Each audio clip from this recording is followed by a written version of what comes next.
State Department this week blacklisted Islamic State-linked groups in northern Mozambique and the DRC.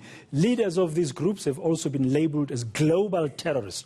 Both groups now face sanctions. The U.S. will also be supporting the Mozambican government in its fight against the insurgency. So what does this mean for Mozambique and for the region in general?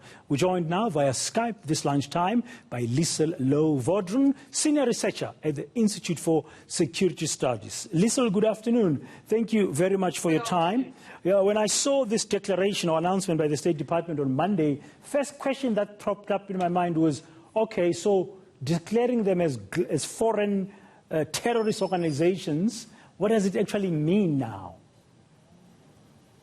Yes, it has huge legal implications, of course, and it confirms, in a sense, what we've been saying about the ISIS link, which many still doubt, and also, of course, it's a reminder to South Africa, to the region, of how extremely serious this crisis in Mozambique is, despite the controversy. I mean, it's important every time we speak about this is to remind ourselves that these are local groups and they mostly speak the local language, and the Amnesty International report that just came out also confirms what eyewitnesses have been saying.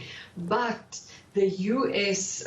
designation also confirms then the international links, and definitely, the financing of foreign terrorist organizations like these have got very, very strict implications. Also, there is for South Africa, that's why these designations actually exist, is to implement certain measures to combat international terrorism. What should we expect South Africa to do, or how should South Africa react to this? Because finally there's like an official confirmation by the U.S. State Department of this ISIS link that's been suspected since the war in Cabo Delgado province began in 2017.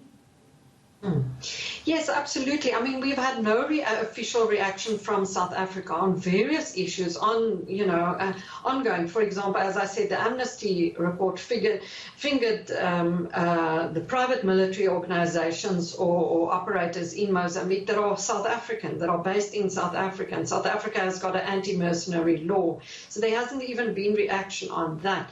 Now here we are dealing with foreign terrorist organizations as well. We would like to see some just acknowledgement, I think, initially. South Africa is part of the Troika of SADC's organ on politics, defense and security. These meetings of SADC have been postponed numerous times, so there must be some action on a SADC level as well. And South Africa will have to, just reacting on this specific designation. I received a WhatsApp that's been doing the rounds in Mozambique in Portuguese since the announcement by the Americans on Monday. There's a group on Facebook called Justiça Nacional, which translates into national justice. They are saying this designation should assist the law enforcement agencies of America and other countries like South Africa, elsewhere, to track these people now and act differently. They even name one of the alleged leaders of the group in northern Cabo Delgado province as Abu Yasir Hassan. So with that kind of information doing the rounds on social media now, should we expect an intensification of the war in Cabo Delgado, and South Africa should be actually be more forceful now in trying to assist Mozambique militarily? Yes, I mean, the war in Cabo Delgado is very intense. We've got attacks almost daily. 2020, there was a doubling of the number of attacks in the region.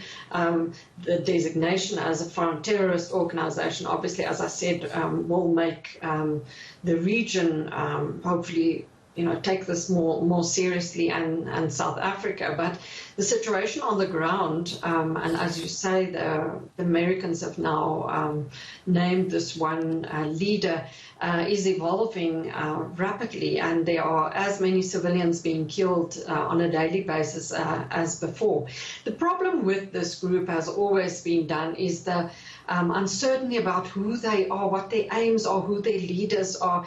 I mean, we have so many groups on the continent. We have Al-Shabaab, in Somalia, we have Boko Haram. We know more or less what their aims are, what their propaganda is, what their leaders are. And that's why there was this almost grey area of people saying, no, this is really not much to do with terrorism.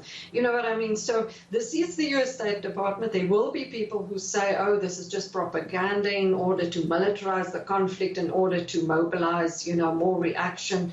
It's always dangerous to deal with these groups because always if you see a strong crackdown by the military, and even if you see human rights abuses also from the military, it can have the opposite effect of then having the conflict escalating, But at least I think this is a step in terms of confirming what the international community is thinking about these terror links. Yeah, and some people might say things have gone just a little bit more complicated now. Thank you very much, Liesel, from the Institute of Security Studies there.